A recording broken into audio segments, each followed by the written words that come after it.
Last question before we go to Trey Turner. Would you rather have Ahkello back next year for $9 million, or would you have Joe Haden back for $7 million? Oh, that's a good question. That's a really good question. So are they saying they're both just 1-year deals? We could factor in however many years we want to factor them in. But if we're saying that Ahkello's market is in that 7 to maybe even 10 range, I don't think Joe's market is going to be that high. Mm-hmm. So that means Joe becomes a cheaper option. So now I want to know how much you really love Ahkello. We're inflating this a little bit. In what regard? Well, I'm just saying, because we were talking about Joe being in more of the 5 or 6, but this is just like do or die situation. Who are you picking? So if we're throwing Joe in the 5 or 6 category, but we're trying to say that Ahkello's in that 7, like I said, you flirted with 10. I'll say 7 to 9. I'd say Ahkello. Say Ahkello. Bring him back. Man, take the chances. Okay. I'd say take the chance. I low-key want to poll it because I'm looking through the comments and I see it back and forth. I'd say take Ahkello. Take the chances. Yeah. Donald Copeland brings up a suggestion. He says cut Sutton and sign them both. Now I gotta keep my dog Cam, man. Oh man. Yeah, would you rather have Cam or Joe? That's actually another good question. Space Boy says our record with Joe Haden is better than without him. Oh, for sure. For sure. But you got to consider where he's at in his career right now. Like Ahkello was a better cornerback late in the season. He was.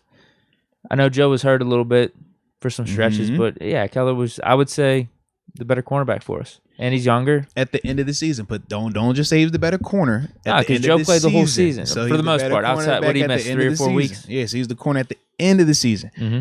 It's different. That's all we're saying. It's difference. I'd rather just take that chance, though. I mean, if we're going to be rolling with like Mason or Haskins and having that uncertainty on offense, I'd rather take that uncertainty on defense for a guy who could be like your cornerback 1 for the next 3 or 4 years. Okay. That's my thought on it. Whereas Joe, we know where he's at in his career, age-wise and all that. I'm not saying he can't be productive. I would like him back, but him versus Ahkello, I'll take Ahkello with a couple more million on him.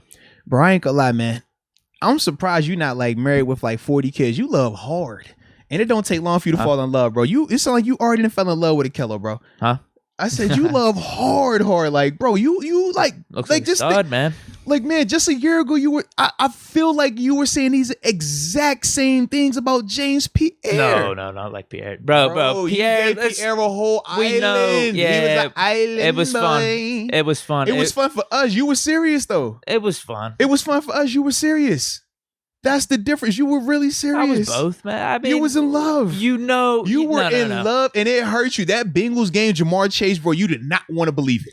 He's like, bro, talk to me here, man. What? You were like, why? He just ain't fast enough. I've been saying this all off. And you're like, nah, man, it can't be, man. What's going? Like, come on, you for real? I'm like, yeah. Yes. Well, I do think we should have had help over top for sure. Like, come on. I would agree with that, man. Coverage Jamar Chase with like 40 but seconds you loved him, though. You were in it. It was Pierre Island. We're good. Pierre can lock him up. Pierre can get this guy. He got that. Yeah, but my expectations were lower. They just were. They were. You're saying that now, but you didn't say your expectations were low then. Your expectations were like on the roof then, man. That's what made it fun. But that's why I feel like you repeating the process with the caliber 5 games, bro. You think I turn on him? Is that what you're saying? I could see it. I could see it. I'm not gonna lie. I can see it, bro. Dude, if you're playing bad, you almost have to. I mean, so all I'm saying is, can we not be so just gung ho to commit that type of money? That's all. Like, bro, it's only $2 more million than Joe, though. See, if if people are saying Joe has lost a step and Joe is this and that, I'm just like, man, maybe we need to, lower them numbers down some more. That's all. For everyone. Yeah, that's what I mean. I thought the numbers were just a little inflated, but in between the two, yeah, I'd take Ahkello. All my reasons. I said if we're going with some uncertainty on offense, let's do it on defense then too and have some of the higher upside. I could dig it. All right. Switching to the other side of the ball. Who are you taking? Me? I guess I didn't answer between Ahkello and Haden. Whew. If the number is 7, I would take Ahkello. If the number is 9, give me Joe for 4. No, but if it's 9 for Ahkello, 7 for Joe. If it's 9 I'm going Joe for 7 because Joe is cheaper. And I still feel like as long as Joe is healthy, which for the majority of the time outside of this season, he has been healthy in Pittsburgh. As long as he's healthy, Joe can still play at a high level. So Joe at 7, Ahkello at 9. You're taking Joe at 7. And like I said, and that's the absolute max because I already said for Joe, I don't want to go that high for Joe right now. Me personally, I don't. But it's like he still can get through X and X next. He still mentally gives you this and this and this. Has he lost? He's the safer call. He's absolutely it's low. And that's why for me, it's like if both our options are on the table, but one is we're talking 2-3 million more. Give me the cheaper guy that I can trust, that I know for a fact who he is, and I can draft the younger guy. I can draft or go out there and try to find my quote unquote guy.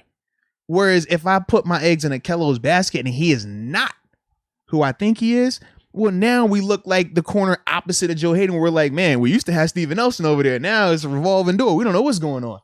That's what I'm trying to avoid. Nelson, yeah, I think it could be a nice option.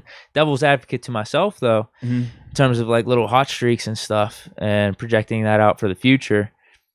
Artie Burns, he had a really good rookie year. Talented. Drafted him first round. You know, Artie, my dude. I ain't going there with Artie. That's my dude. I love Artie, man. I don't know the difference between the two people in terms of their personalities, though. What makes them tick and everything. Oh, man. That's the other thing. Because Ahkello, dude, in that interview, it's like, all right, this is the guy. It seems like he looks like nothing's gonna mess with him. He's locked in. Very true, man. Based off that, I'd take the chance with Ahkello. That's all I'm saying. Yeah, like I said, I like it. I just don't like it for now. Today's 100th live stream is brought to you by DraftKings Sportsbook. You know, America's top-rated sports booking app. Not only are they safe, but just like Deke in this fire suit, secure and reliable. And for all of my first-time users out there, because you can't get to the 100th show without having that first show. So for all the first-timers out there, if you use the promo code MOATS, you'll receive up to $1,000 in deposit bonus money. So with that being said, baby, stop wasting time. Join the celebration. Put the promo code in and get yourself an opportunity to make a little money. But Deke, as much as this is a great day, it's a celebration of us. We know at times, sometimes people celebrate a little too hard. Sometimes people don't know when to cut off. They don't know how to draw that line. And you know what? If you know someone who has a gambling problem, you know what you should do, Deke? No. You gotta call 1-800-GAMBLER. I say, you gotta call 1-800-GAMBLER.